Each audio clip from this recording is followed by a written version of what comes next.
Guarda del otro lado de la línea, Adrián. Muy buenos días, Ricardo Bortolós y Roberto Suárez. Los saludamos de la ciudad de Villocampo. Ricardo, Roberto y a todos los habitantes de Villocampo, un abrazo muy grande, muy buenos días, un gusto poder estar en contacto con ustedes. ¿Cómo andan? ¿Bien? Muy bien. Originario de Entre Ríos, ¿es así, Adrián?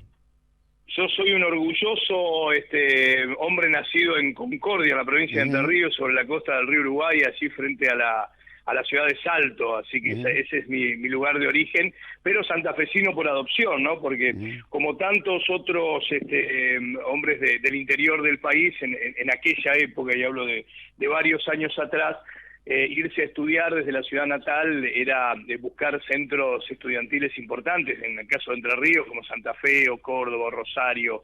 Entonces, bueno, yo elegí Santa Fe para venir a estudiar y así ya, como dice el dicho popular, me aquerencié y aquí estoy también muy orgulloso de ser integrante de la sociedad santafesina desde hace muchos años, ¿no? Sí, bueno, y antes de comenzar con la charla que por ahí nos ataquen, mi viejo, que bueno, hace muchos años que falleció, me acuerdo que esto le comento al aire, le gustaba mucho su estilo de relato por ahí los dichos, que decía, qué sé yo, en esa época estaba muy de moda el caso María Soledad y usted decía, por ahí se puso más nervioso que Luque a la hora de la sentencia.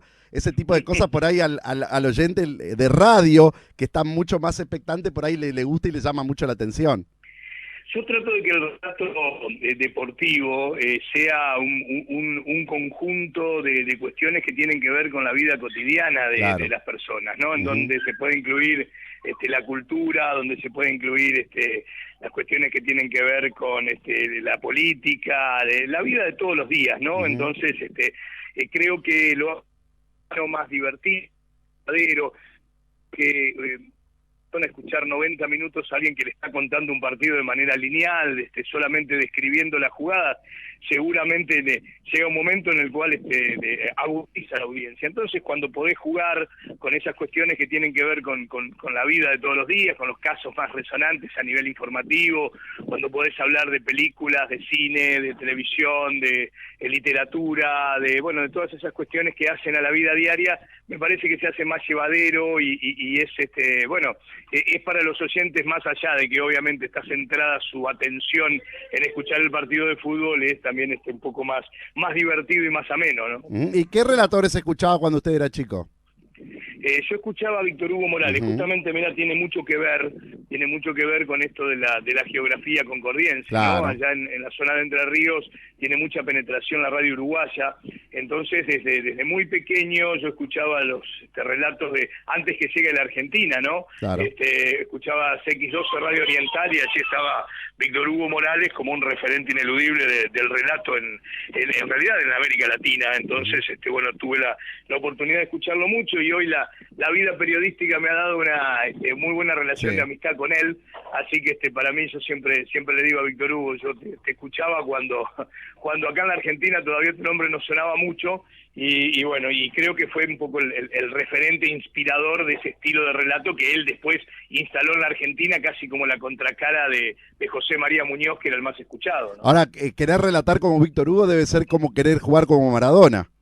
Y sí. No, yo no creo, ¿sabés qué? Creo que hay, modelos de relato, que hay moldes, y después cada uno le va poniendo su impronta, ¿no? No está bueno eso de imitar frases o cuestiones que tienen que ver con una determinada estructura de relato. Sí me parece con el modelo. Entonces vos me preguntás, ¿cuál es el modelo de Víctor Hugo? Es el modelo de tratar de incluir cosas de la realidad en el relato, es de tener la convicción de poder tal vez a través del relato también tener opiniones que van desde el punto de vista social, político, económico, es darle dinámica a una transmisión sin ser acelerado, pero sí tratando de tener el ritmo que va teniendo el partido, es poder poner cosas creativas al servicio de la narración. Entonces ese es el molde, ese es el estilo Víctor Hugo. Después cada uno tiene sus frases, cada uno tiene sus latiguillos, cada uno tiene su ritmo, pero me parece que el estilo es digno de tener en cuenta cuando uno empieza a moldearse como relator, ¿no? Y bueno, y yendo a la actualidad, ¿qué significó para usted haber visto esa masividad de gente de Colón en Asunción, eso tan emocionante que generó el hincha de Colón la semana pasada allí en Asunción?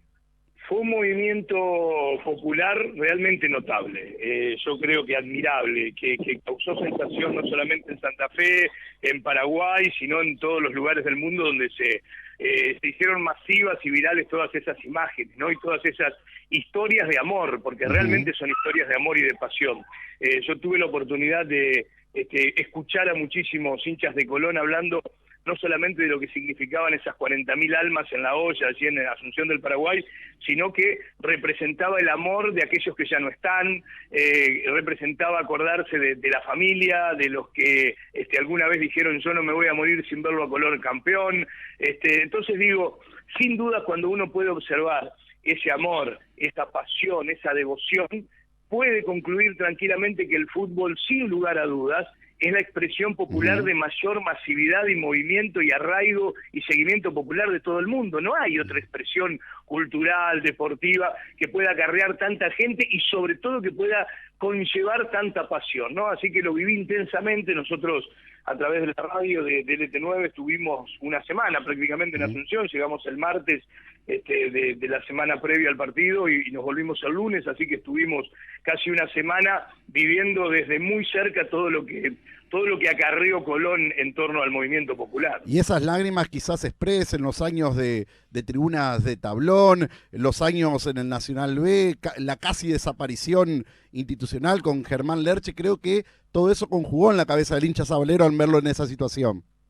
Todos juntos, yo digo, el abuelo que lo hizo de Colón, yo me ponía en la posición del oyente de 40 años, ¿viste? Entonces yo decía, a ver, ese hincha de Colón que estaba ahí en la tribuna, le venía a la mente el abuelo que ya no está y que lo hizo de Colón y que le regaló la primera camisetita, el padre que a lo mejor está con él y que ya peina canas y que, como dice la canción de Piero, ahora ya camina lento, como perdonando el tiempo, pero está ahí con las piernas temblorosas al lado de él. Me imaginaba que él pensaba en su hijo pequeño, que también lo estaba esperando con la camisetita de Colón allá en Santa Fe, alentando junto a toda la familia que se había quedado. Entonces es toda una cuestión familiar, nostálgica, de sentimiento, de corazón, en torno a un partido de fútbol. Vos fíjate todo lo que se mueve en torno a un partido de fútbol. El partido dura 90 minutos y son 22 tipos corriendo atrás de una pelota y tratando de meterla en el arco. Pero el que resume el fútbol a esa cuestión del juego está viendo una parte muy chiquitita de todo lo que significa, sobre todo para hinchas apasionados como los que vivimos el otro sábado, ¿no? Y yendo al juego, ¿cree que Independiente del Valle fue el justo campeón? Yo hacía un editorial cuando volví de Asunción y quería o quise dividir tajantemente la cuestión en dos partes, uno lo deportivo y otro lo social y emocional, ¿no? Desde lo social, más o menos lo que hablamos recién. Yo decía, Colón se consagró campeón sudamericano de hinchadas de fútbol. O sea, no hay otro movimiento popular en la historia de América con tanta gente, con tanta movilización, con tanto pase de frontera y demás. O sea, hasta que otro equipo lo supere, Colón va a ser campeón sudamericano de hinchadas de fútbol. Eso por un lado. Y en lo deportivo, si me preguntan, ¿está bien que Colón haya llegado a la final? Sí, porque llegó por mérito propio. Algunos dirán, sí, le tocaron rivales accesibles en el camino. Bueno, pero son los rivales que te van tocando de acuerdo a cómo va superando las fases. Si me preguntan, ¿Colón tiene un equipo sólido, confiable, como para poder llegar a la final? Yo en principio te hubiese dicho que no. Colón es un equipo, o tiene un equipo mediocre. ¿Qué significa mediocre? De calidad media. Que si pone todo lo que tiene que poner y se alinean los planetas y está en un 100% de sus posibilidades, le puede ganar al puntero. Pero que si se distrae un poquito, puede perder con el último. Entonces, de calidad media. Y yo creo que este equipo no era el más representativo de esos últimos, vamos a hacer un recorte si querés histórico de los últimos 20 años. No era el mejor Colón de los últimos tiempos como para quedar en el bronce. En los últimos 20 años por Colón pasaron técnicos como Bausa, como Maturana, como Basile, como Martino, como Russo, pasaron jugadores como el Vichy Fuertes, como Germán Denis, como Ibarra, como Totono Grisales, entonces Cristian Castilla. Entonces, no era el mejor Colón, pero bueno, había llegado por mérito propio. En relación a la final, ¿perdió bien? Sí, perdió muy bien, lo superó ampliamente Independiente del Valle, fue en los distintos ítems que tiene un partido de fútbol, fue superior. Paradójicamente no generó muchas situaciones de gol, pero dominó el juego, manejó los tiempos, tuvo posesión de la pelota, tuvo transiciones rápidas, tuvo efectividad en el momento que tuvo que tenerla. Entonces me parece que Colón, por el plantel que tiene, llegó más alto de lo que uno preveía podía llegar y terminó perdiendo bien la final frente a un rival que fue superior. Sí, y evidentemente es lo que marcábamos aquí, que Colón ha tenido quizás grandes equipos en los últimos tiempos y no había podido tener este reconocimiento. Lo de la gente fue, la verdad, meritorio también, más allá de la masividad, por el comportamiento, y creo que hoy en día, si bien en ese momento hubo tristeza por haber perdido la final, hoy el hincha de Colón puede inflar el pecho con mucho orgullo después de lo vivido. Sin duda, sin duda. Yo decía que era casi injusto para la historia de Colón, y esto sin faltar el respeto a buenos jugadores de fútbol y a un técnico como Lavallén que hace su trabajo, y a uno le puede gustar o no, pero lo hace con convicción y dignidad, ¿no? Pero yo decía, es casi injusto para la historia de Colón que dentro de 20 años los chicos tengan la figurita, qué sé yo, de Gonzalo Escobar y de Lertora, y que los pósteres estén de los dormitorios sabaleros estén llenos de Pulga Rodríguez o Lavallén levantando la copa con tantos buenos jugadores que hubo en la historia. Pero era otra cuestión esta, ¿no? Yo digo que sí, que se puede quedar muy tranquilo el hincha de Colón en cuanto a este movimiento masivo. Me parece que todo lo que se dio en torno a esto fue para asombro de mucha gente. Repercusión que tuvo la actuación de los Palmeras y la imagen de los hinchas en ese momento, lo que provocó en Asunción. Yo hablé con mucha gente de Asunción y la mayoría, yo me anticipaba, viste, casi como una broma, y le decía, seguro que ustedes habrán pensado, mirá estos argentinos agrandados, dicen que van a meter 40.000 personas acá y no vendrán más de 10.000. Y algunos me decían, sí señor, eso pensamos. Entonces digo, esa, viste, porque los argentinos tenemos esa fama de que agrandamos las cosas, y que le ponemos el IVA a cada uno de nuestros comentarios, pero bueno, en este caso se hizo realidad y Colón plasmó en la cancha lo que era la previsión de 40.000 almas alentando un equipo, ¿no? Y seguramente ahora viene todo lo que vino después de la final, que es el reclamo. Si bien la Conmebol ya rechazó el reclamo de Colón, dijo Viñati y los dirigentes que van a ir hasta la FIFA y bueno, hasta todas las instancias que puedan ir. ¿Crees optimista de que pueda prosperar este reclamo de Colón? No, yo no creo que pueda prosperar, no, creo que no. Lo dije antes de que la Conmebol se expida, y uno tiene algunos contactos en la Conmebol en donde no ven con buenos ojos tampoco esta protesta, porque ellos consideran que es una cuestión administrativa que de última tiene que resolverla el jugador con el club de origen, el Universitario de Ecuador, y que ellos lo que hacen es incluir los jugadores que las federaciones madres le mandan como bien incluidos. Entonces, esa protesta de Colombia de la inclusión del jugador no tiene nada que ver con la Conmebol ni con esta competencia. En todo caso, si se resuelve la cuestión a favor del equipo universitario allí en Ecuador, el jugador Pinos le deberá una indemnización por incumplimiento contractual, por rescisión unilateral de contrato y demás, pero no, esto no tiene ninguna jurisprudencia de sanción deportiva. Yo creo que si Colón creía que tenía los elementos necesarios para hacer el reclamo y la protesta, está bien que la haga. No hay peor gestión que la que no se hace. Claro. Pero creo que no va a tener asidero en Conmebol, y que desde la FIFA y desde el TAS tampoco me parece va a haber algún movimiento a favor de Colón. Tal vez esta protesta lo que genera es alguna, posibilidad de que Conmebol tenga a Colón en cuenta en competencias internacionales, porque ahora, por ejemplo, se hablan 2 plazas más para América en relación al Mundial de Clubes, por ahí la inclusión del subcampeón de las competencias. Esto puede ser, pero no creo que la protesta en sí, el reclamo, por más que apele Colón a FIFA y tal, tenga posibilidad de un asidero a favor del sabalero, ¿no? Y quizás lo que molestó mucho en algunos hinchas de Colón es haber descuidado tanto el campeonato, incluso el clásico, donde terminó perdiendo. Si bien quizás quedó anestesiado el dolor de haber perdido el clásico por esta final, creo que hoy cobra mucha mayor validez después de haber perdido la final. Sí, pero eso es injusto, Sí. es diario del lunes, ¿no? Yo era uno de los que estaba a favor de que Colón apunte todos sus cañones a la final de la Copa Sudamericana. ¿Sabes por qué? Porque yo decía, este torneo, este partido, estos 90 minutos son los 90 minutos más importantes, de la historia. ojo, importantes, no trascendentes ni sentimentalmente hablando, los más importantes para cualquier equipo argentino en una competencia internacional. Llámese Boca, River, y me decía, no, pero la final de la Libertadores sí está bien. Yo digo en la importancia y en lo que generaba, y lo que le generó a Independiente del Valle.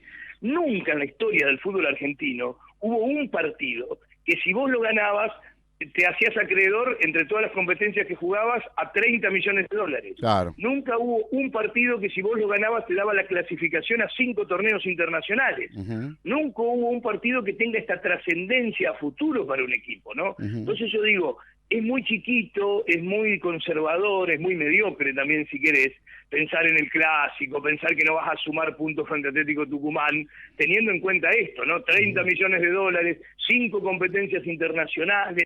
Entonces digo, para mí había que apuntar todos los cañones a la final. Después, obviamente, si salía mal, como salió en lo deportivo, iba a aparecer esto, y si hubiese jugado distinto, pero ya queda en lo potencial, ¿no? Me parece que debió apuntar a esta final como lo hizo y hasta más todavía, porque era un partido enorme para la historia, no solo de Colón, sino de cualquier institución del fútbol argentino. Así es. Y saliendo un poco de la coyuntura del fútbol santafesino, hemos hablado con distintos protagonistas de lo que fue el fútbol para todos, el caso de Javier Vicente, de Fernando Pacini, y muchos coincidían en la demonización que tuvo este programa por parte de cierto sector de la prensa que influye en la opinión pública. ¿Cuál es su opinión al respecto de lo que fue Fútbol para Todos y de lo que fue su consecuente desaparición? Bueno, mirá, yo creo que el Fútbol para Todos fue un excelente programa de gobierno en cuanto a su esencia, en cuanto a su filosofía. Porque ¿cuál era la esencia? ¿Cuál era, digamos, el objetivo del Fútbol para Todos? Que una cuestión tan folclórica, tan nuestra, mirá, lo hablamos con el tema Colón y 40.000 personas llorando por un partido de fútbol. Digo, tan nuestra, tan folclórica, tan de los argentinos, pueda tener posibilidad de acceso sin tener en cuenta las condiciones económicas. ¿Qué quiere decir esto? Que no hay que tener dinero para pagar un cable y así poder ver los goles de Boca o de River, y aquellos que no tienen la plata para pagar ese codificado o ese cable tienen que apoyar la ñata contra el vidrio en alguna vidriera de estación de servicio para poder tener acceso a los goles. Estamos hablando de un partido de fútbol, de algo nuestro, de algo muy folclórico.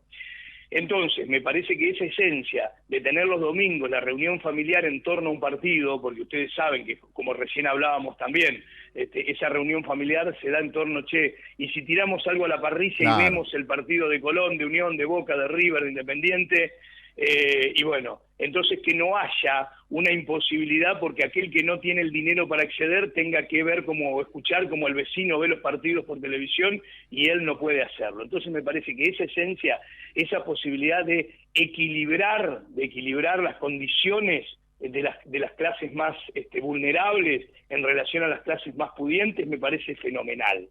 La implementación del Fútbol para Todos tuvo sus fallas, porque me parece que le faltó el control necesario desde lo económico, desde lo financiero, como para hacerlo mucho más transparente. Claro. En un momento era esa la esencia del fútbol, la que le estoy narrando, del Fútbol para Todos, de poder brindárselo gratuitamente a la gente que no tiene acceso por carencias económicas, pero solventar el programa a través, por ejemplo, de aportes privados. ¿Quién no va a querer auspiciar en el fútbol a aquellas empresas? Y no se dio esto. Hubo mucha propaganda de actos de gobierno, me parece bien que así sea, hubo mucha inserción de la política y se dejó de lado esa posibilidad de poner las